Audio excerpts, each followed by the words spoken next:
Thawing amid the heavily guarded path that thwarts any hope of avoiding its cadence. The surrendered peace has given way to a slippery slope of vengeance-filled episodes. Full to its brim with icy thoughts of bitter totalitarian briefs, I question my allegiance to the same.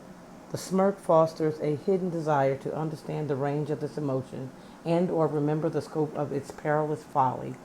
I relish in the waves of hot spurges, leaving me thirsty for adventure. Adventure that avails itself to all the good and all the evil. In my thirst, I sip from the cup of constant clarity, drinking that only quenches what I've the capacity to see. Until then, I toil as I spin this web of self-deception, alluding to fanatical schisms that detonate torches of eternal flames, never to be extinguished in the course of delusion, fueled by icy denial, animosity, envy, jealousy, rage, and the like, the fruit of my own deception. My heart beats a warning that I am unwilling to hear and or acknowledge. I am hell-bent on fully engaging my guests in this torturous communion, leaving me both scarred and oblivious to its aftermath until the beating grows louder and I realize that I've been here before. I succumb to what I vowed never to return to, depression, guilt, shame, and the like. We sit with dessert spoons in hand, so consumed with its caloric intake that we fatten beyond recognition. Yielding to the temptation of excess, we indulge beyond measure. I find myself comatose, lethargic, and lackadaisically looking to exercise my right to choose.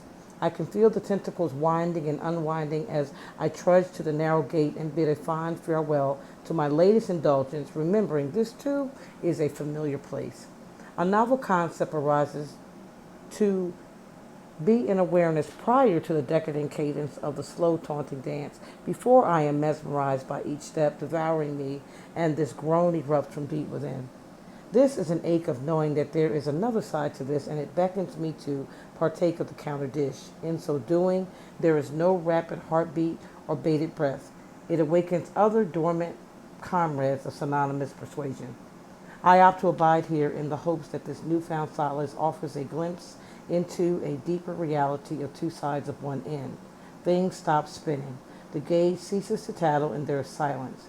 It is not an eerie silence that causes one to fear the deadening pause, but invites it in full stead. I am listening to my breathing, becoming more aware of its relation to my heart. My ear ceases to ring with the onslaught of do's and don'ts, shalls and shall nots, these and thous, rights and wrongs. These offerings cease their appeal to me in this silence. I become aware that these breaths are rhythmic in nature, constant, and involuntarily cruise through me, regardless of my frame of mind. Good thoughts, good deeds, evil deeds, kind-spirited or ill-spirited. The breaths remit without fail. I take a quiet stroll through the Tulip Field tornado, choosing to gaze evenly the wind-step destruction and still penance. I choose to abide in the silence. As I see all that is spinning around me, I realize that all is still within me.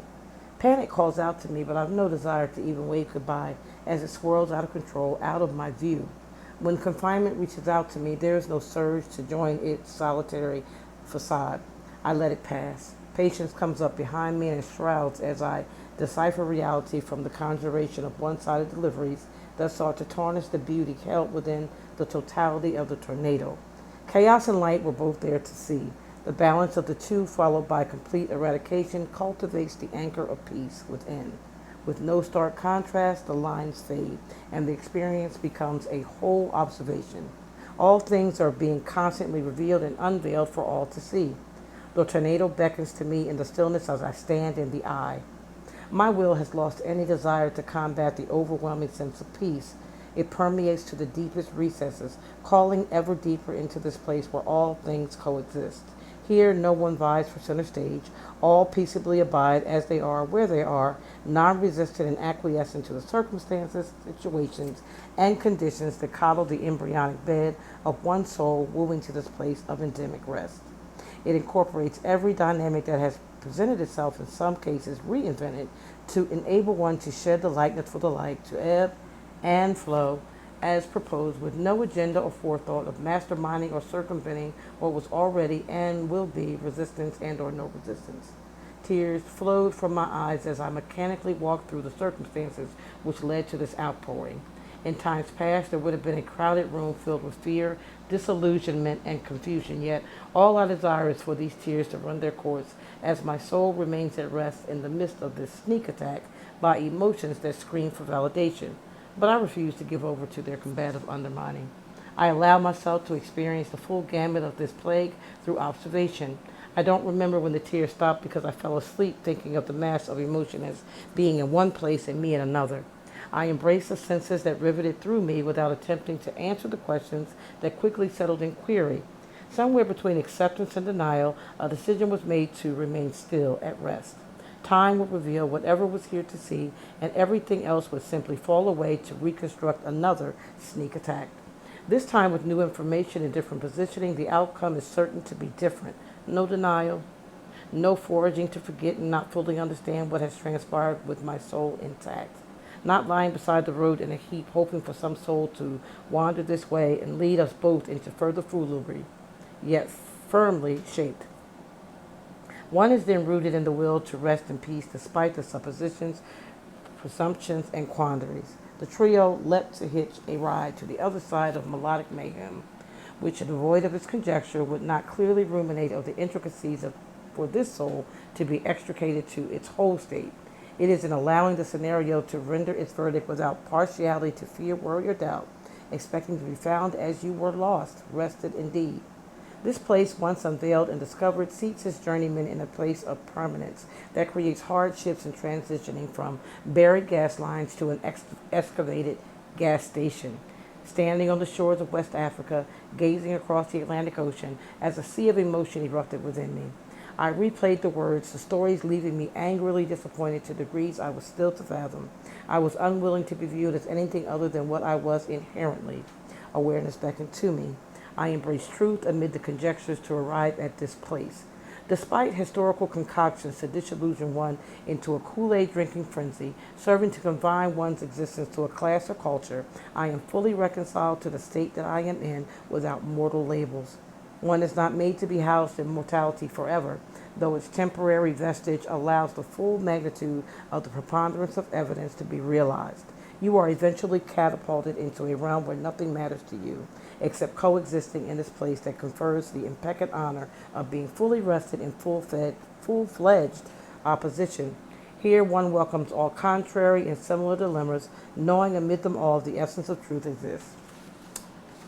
It is when one allows their thought to be shaped into a specific mold that the slow, debilitating, immortal death ensues. Each must seek the plane from which they are to soar from within. Instead of allowing outside stimulus to control one's thought, muffling the inner voice, untie the lead shoes as they are poured. This thought process is not meant to free, but enslave. The thought of your mind should be fully examined within your own scope of origin that reminds who you truly are. Outer thoughts and opinions can only suggest to you outer possibilities. The danger ensues when one embraces both as one's reality to the grievance of the inner voice.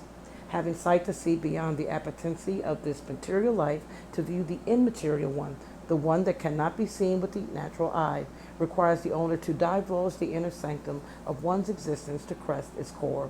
So much time is spent masking the immateriality for the sake of outer appearances while negating the inner trappings, thus leaving them unattended and unacknowledged for the sake of appearances.